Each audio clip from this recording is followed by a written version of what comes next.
দেখতে পাচ্ছ বর্ডার কিন্তু চেঞ্জ করে নিয়েছে পাহাড় মিউজিক।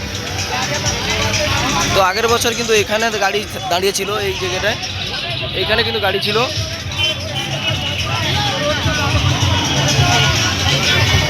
দেখতে পাচ্ছ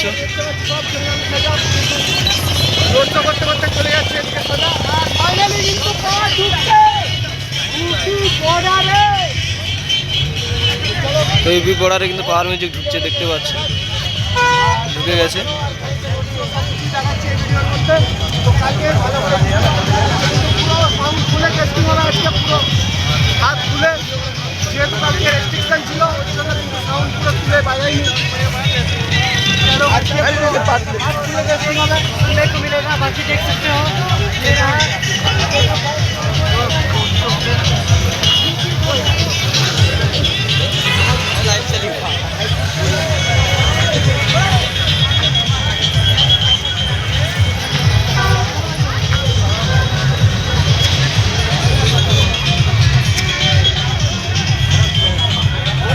তো চলো তোমাদের নেক্সট ভিডিও দেখা হবে, এরপরে যখন যেখানে টেস্টিং হবে সেখানে দেখাবো তোমাদের লাইভে।